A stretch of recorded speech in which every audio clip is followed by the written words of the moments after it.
Maduto vinovi e majivie matin daweto.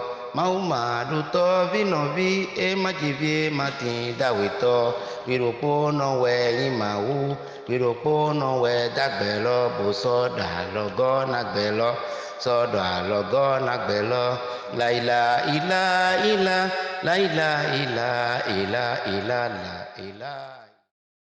Très chers téléspectateurs, chers amis de notre émission L'Aube naissante, nous voici encore sur ce plateau pour discuter d'une nouvelle problématique. Une problématique de société aussi vieille que le monde lui-même. Il s'agit de l'arrogance. L'arrogance, un phénomène très dangereux, n'est-ce pas, aux conséquences très dévastatrices pour le coupable et aussi la victime. C'est un phénomène subtil qui, parfois, n'est-ce pas, comme une maladie pernicieuse, n'offre même pas l'opportunité à celui qui en souffre de s'en rendre compte qu'il en est malade. On aurait passé toute une vie à parler de l'arrogance, on ne réussirait pas à vous conduire dans toutes les méandres de la subtilité de ce mal, parce qu'en réalité c'est un mal. C'est pour cela que, chers amis téléspectateurs, nous n'avons pas la prétention, n'est-ce pas, de vous fournir tout ce qui est nécessaire pour comprendre ce que c'est que l'arrogance, encore moins pour s'en prévenir. Mais n'empêche, nous allons essayer, n'est-ce pas, de discourir sur le sujet afin que chacun reste sur ses gardes et ait en esprit à chaque moment de sa vie qu'il y a un danger qui le guette en ce qui concerne ce phénomène. Eh bien, pour en parler ce soir, je suis avec deux invités que d'ailleurs vous connaissez déjà, auxquels vous êtes habitués. Ce sont nos frères et missionnaires. Ils sont tous à ma gauche. Le premier, c'est le missionnaire Abdulaziz Ibrahim. Assalamu alaikum wa rahmatullahi wa barakatuh. Il est secondé d'un autre frère qui est aussi missionnaire. Il s'agit du missionnaire Yahya Abladon. Assalamu alaikum wa rahmatullahi wa barakatuh, missionnaire. Wa alaikum salam wa rahmatullahi wa barakatuh. Voilà. D'entrée de jeu, chers invités, qu'est-ce que l'arrogance, missionnaire Abdulaziz? Salam alaikum wa rahmatullahi wa barakatuh. Chers téléspectateurs de l'émission Aube naissante. L'arrogance, peut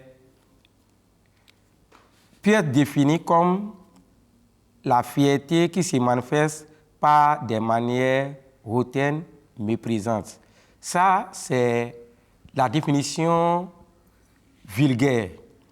Mais le Messie promis, alayhi salatu wassalam, va plus en profondeur en nous décrivant l'arrogance comme étant une affection. Vous voyez le mot utilisé, une affection qui affecte constamment l'homme.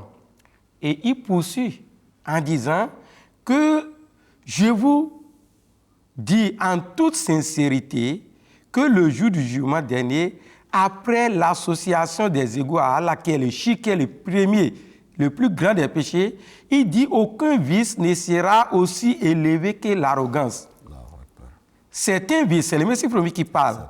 C'est un vice qui humilie une personne dans les deux mondes, c'est-à-dire que dans ce bas monde et dans l'au-delà.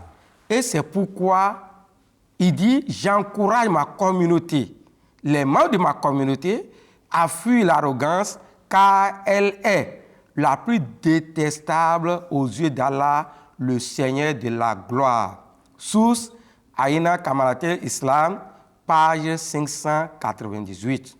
Donc, comme tel défini, ça veut dire, comme je le disais tantôt dans le décor, c'est-à-dire que nous devons rester vigilants en ce qui concerne l'arrogance comme... le définit comme un vice. Un vice qui a fait l'homme.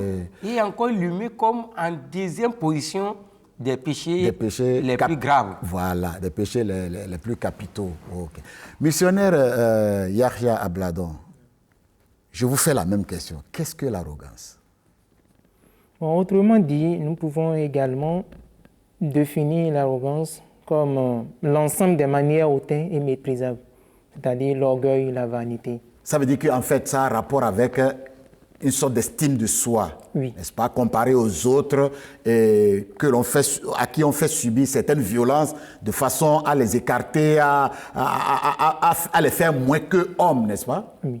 Mais le fait de se dire, par exemple, ton prochain qui te dit quelque chose et tu dis « moi », c'est déjà une manière en soi. Une expression arrogante, n'est-ce pas? Yes. Ok, voilà. Maintenant, nous sommes... Voilà que la définition est faite. Comment elle peut se manifester concrètement? Vous avez déjà commencé peut-être par, le missionnaire a déjà commencé par essayer de nous donner quelques indications. Le missionnaire Abdelaziz, oui, bon. à vouloir, n'est-ce pas, identifier quels sont les paramètres, quelles sont les références pour dire que c'est l'arrogance qui commence à se manifester chez un tel ou un tel. Oui. Vous voyez que la question est la bienvenue en disant la manifestation de l'arrogance. Parce que quelqu'un peut être arrogant sans le savoir. Bien sûr. Et le Messie promis, alayhi salatu wassalam, il répond en ces termes. Il dit peut-être ne réalisez-vous pas tout à fait ce qu'est l'arrogance. Écoutez-moi, alors que je vous parle sous la direction divine, sous l'ordre de Dieu, je vous parle, je vous décris. Peut-être il est probable que vous ne réalisez pas ce que c'est que l'arrogance. Donc il peut se passer naturellement qu'on soit arrogant sans s'en rendre compte. Oui, comme les maladies pernicieuses, comme je le disais tantôt. Là, il dit, quiconque méprise un frère parce qu'il s'estime plus savant, plus sage, plus compétent que lui, est arrogant dans la mesure où il ne considère pas Dieu comme la source de toute intelligence et de toute connaissance et se considère lui-même comme quelque chose. Avant de continuer, en matière de connaissance, le fait de mépriser son frère sur la base de la connaissance, de la sagesse, de la compétence, ça c'est déjà source d'orgueil.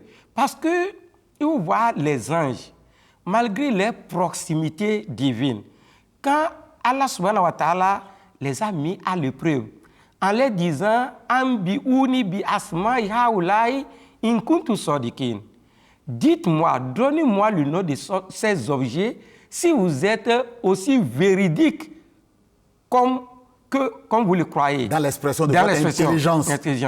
Les anges ont répondu « La ilma lana illa ma allamtana » Nous n'avons aucune connaissance excepté le peu que tu nous as octroyé. Vous voyez, nous n'avons aucune connaissance excepté le peu que tu nous as octroyé. Or, dans Surat Yusuf, Allah dit wa fawqa kulli zi ilmin alim. Que quand on prend les savants, les réunit, parmi les savants, il y a quelqu'un dont la connaissance surpasse les autres.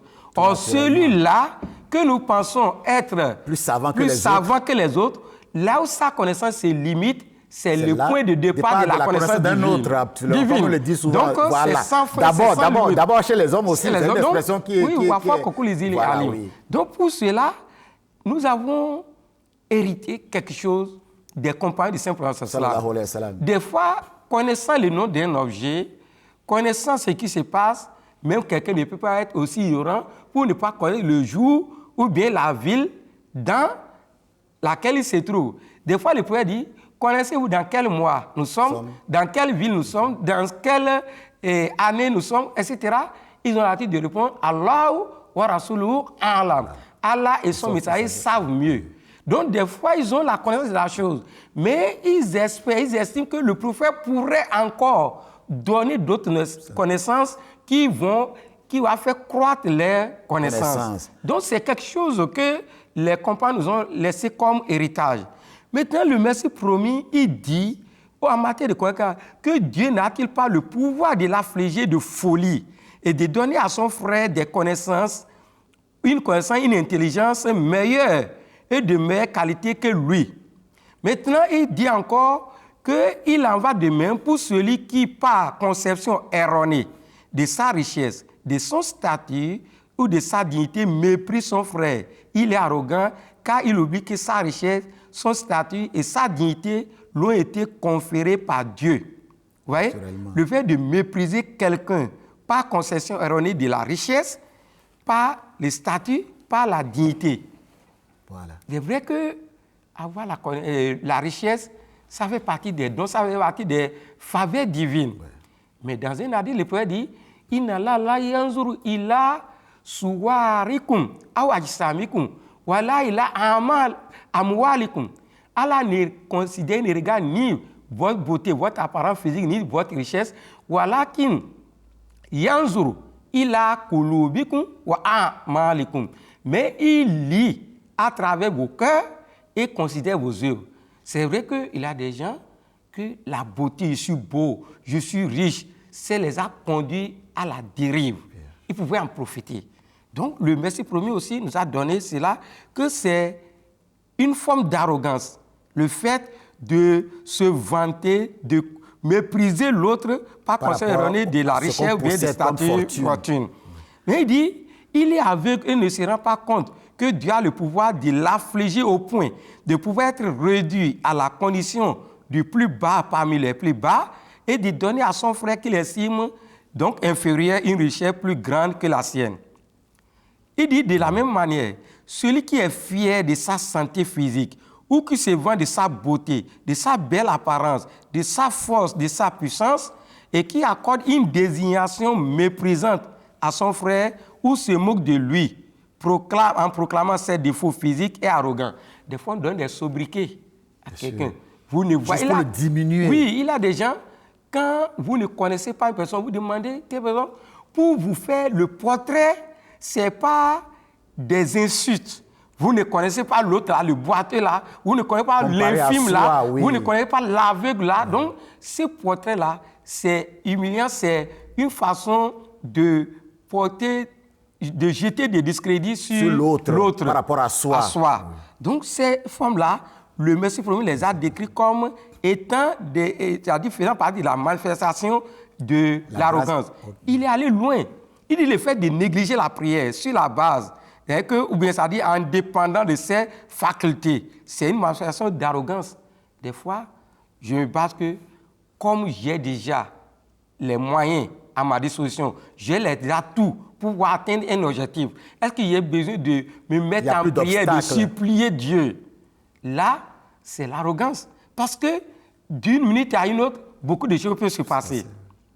Le fait de corriger par orgueil un mot prononcé par un frère, aussi c'est de l'arrogance. Ne pas écouter avec courtoisie son frère ou de se détourner de lui. Donc c'est l'arrogance.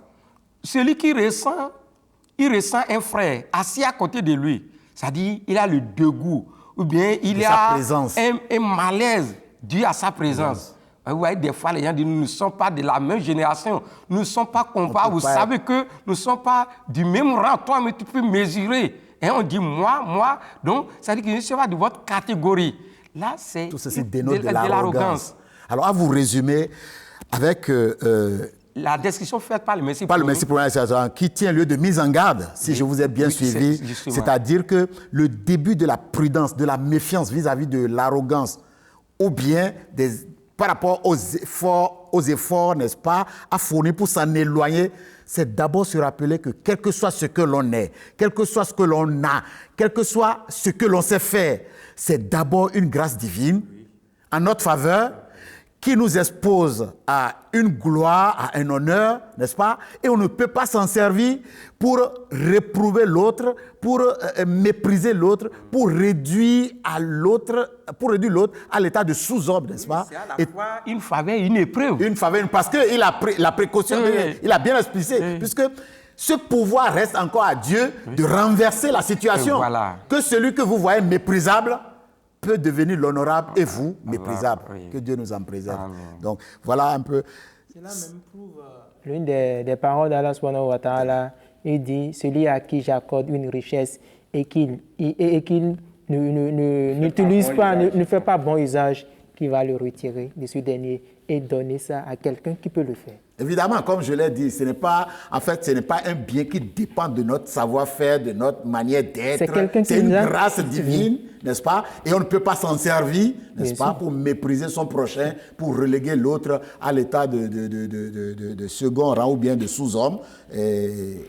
Toutes ces attentions peuvent nous aider, n'est-ce pas, chers téléspectateurs, à nous éloigner, n'est-ce pas, de cette arrogance. Je m'en vais vous faire, missionnaire Yahya, cette question.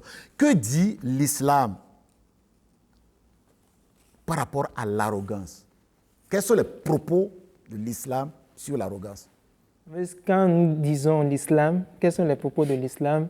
C'est-à-dire que nous parlons déjà du Saint-Coran. Bien sûr, oui, c'est En premier lieu. En premier lieu. Oui. Dans le Saint-Coran, chapitre 17, verset 38, Allah subhanahu wa ta'ala dit ceci.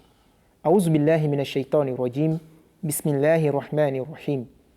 Il a dit وَلَا تَمْشِ فِي الْأَرْضِ مَرْحًا إِنَّكَ لَنْ تَخْرِقَ الْأَرْضَ وَلَا تَبْلُغَ الْجِبَالَ طُولًا. C'est-à-dire, et ne marche pas hautainement sur la terre, car tu ne peux pas fendre la terre. Il dit, ne marche pas hautainement sur la terre, car tu ne peux pas fendre la terre. Il continue, et tu ne peux pas non plus atteindre la hauteur des montagnes. De ce verset, il est clair. L'homme n'a pas besoin de se montrer fier avant d'être ce qu'il est. Ce verset même nous montre également, quel que soit l'acte que nous allons poser, quelle que soit notre forme de se montrer, on ne peut jamais atteindre ce cime-là. Vous voyez? Donc c'est clair, ça c'est les enseignements d'Allah subhanahu wa ta'ala. Un exemple palpable. Il y a certains époux qui malmènent les épouses et les enfants. Ils se disent, chef, roi de la maison, c'est moi qui suis là. Mais ils oublient quelque chose. Allah subhanahu wa ta'ala a dit, mais quel que soit ce que tu feras, tu ne peux jamais atteindre la hauteur des montagnes. Il est clair.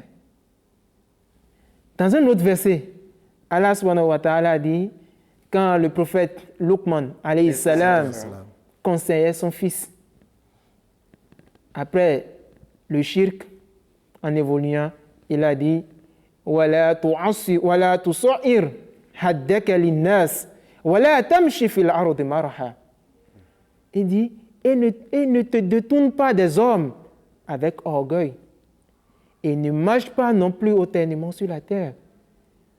Pour finir, il a dit Inna Allah la yuhibbul kullan mukhtalin fakhur.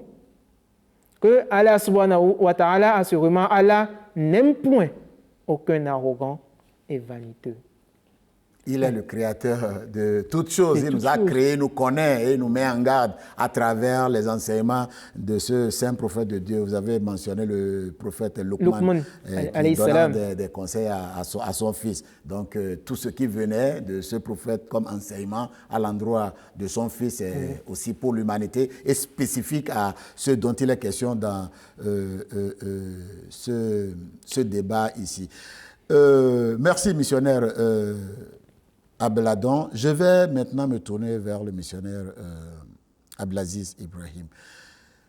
Ok, quand on parle que dit l'islam, il y a le Saint-Coran, il y a les hadiths et les traditions du Saint-Prophète Mohammed. Cher missionnaire Abdelaziz, que disent les traditions du Saint-Prophète Mohammed par rapport à ce mal, à cette maladie? Et justement, comme vous venez de dire, vous voyez, une fois que la question est évoquée, quel est le point de vue de l'islam?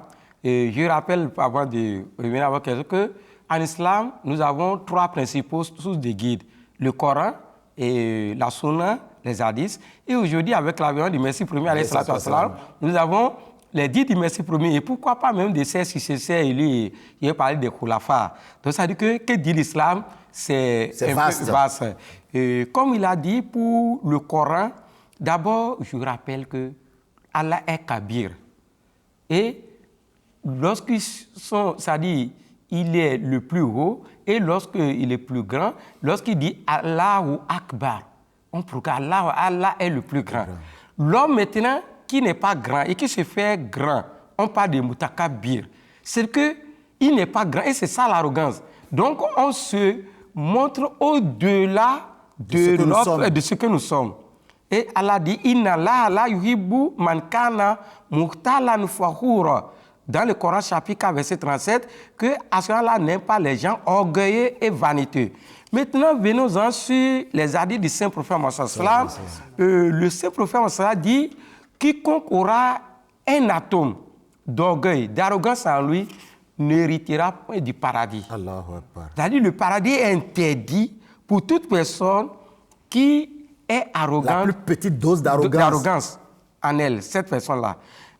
Dans un autre hadith tiré de Sahih Muslim, le saint prophète sallam, c'est un hadith rapporté par Hazrat Abdullah bin Mas'ud, il dit que quelqu'un a demandé, le saint prophète d'abord dit, celui qui a un peu d'arrogance dans son cœur n'entrera pas au paradis.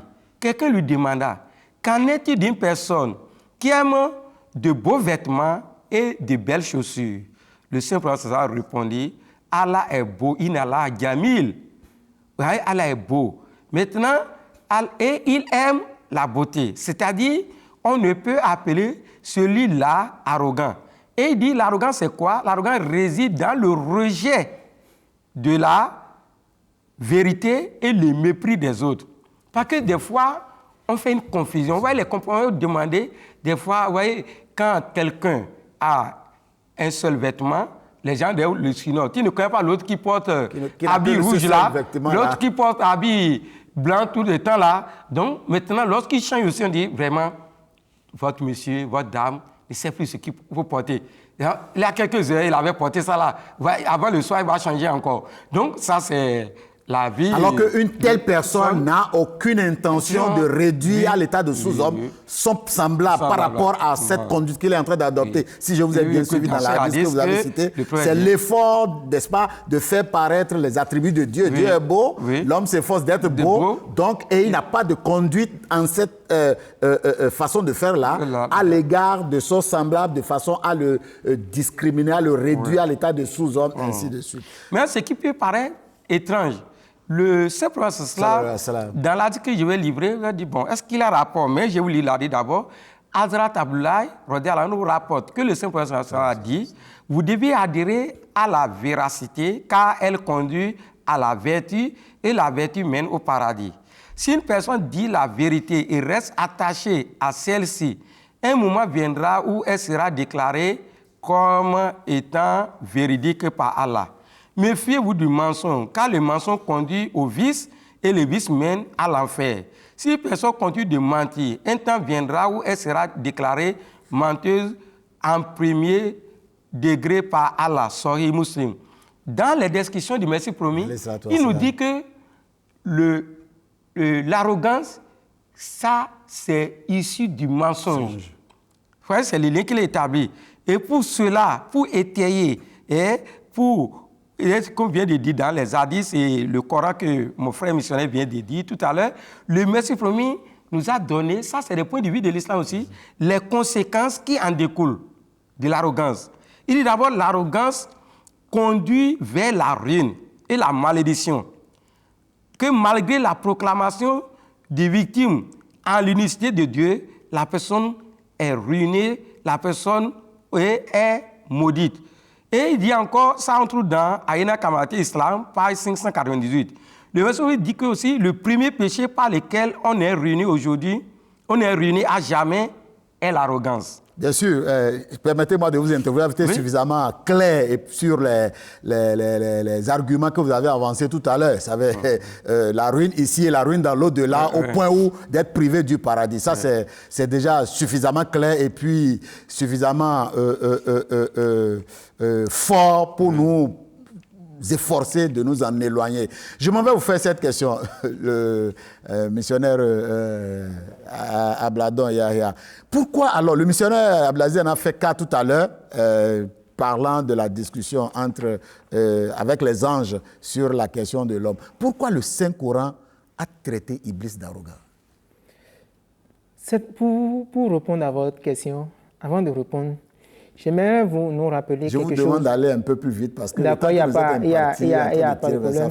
Le Messie premier alayhi salam également a mentionné quelque chose. Il a dit que l'arrogance est une maladie dangereuse.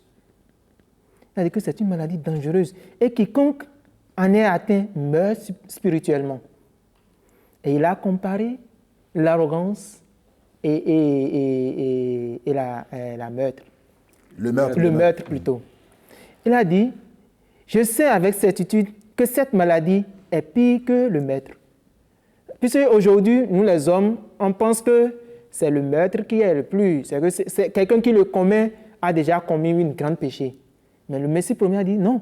Mais c'est plutôt que l'arrogance est pire que cela. Maintenant, à venir à votre question, cette question nous ramène dans le chapitre Coran, chapitre 7, versets 13 à 14.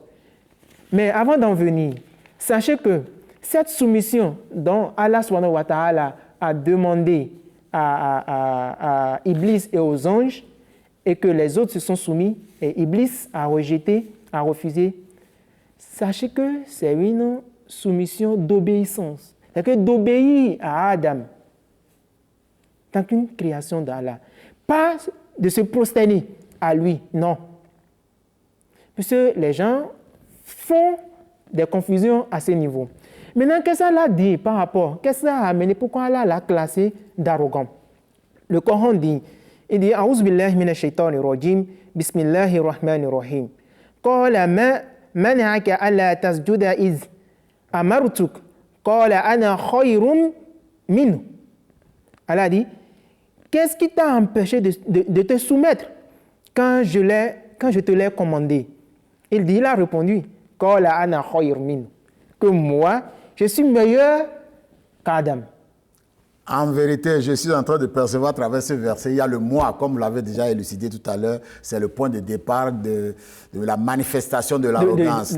Le moi, en fait, l'estime de soi sur l'autre, de point de régler l'autre au second plan. J'aurais bien voulu que nous continuions ce débat-là, le temps qui nous est imparti. Je vois le missionnaire Aziz en train de vouloir apporter quelque chose, mais malheureusement, le temps qui nous est imparti est arrivé à sa fin. Très chers téléspectateurs, je vous l'avais déjà dit en plantant le décor, nous n'avons pas la prétention de parcourir toutes les méandres, n'est-ce pas,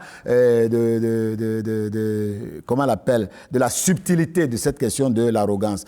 Nous espérons que vous avez eu du plaisir à notre compagnie. Nous vous promettons, n'est-ce pas, pour la prochaine fois, de vous revenir sur le même sujet en un temps beaucoup plus considérable que celui que nous avons utilisé ce soir. Merci d'avoir été à notre compagnie. Assalamu alaikum wa rahmatullahi wa barakatuh. La ilaha illa, la ilaha illa, la ilaha illa, la ilaha illa, la ilaha illa, la ilaha illa, Mahumadu tovi novi, majivie matinda weto, Mahumadu tovi novi, e majivie matinda weto, Viropo no we imahu, Viropo no we dagbelo busodo.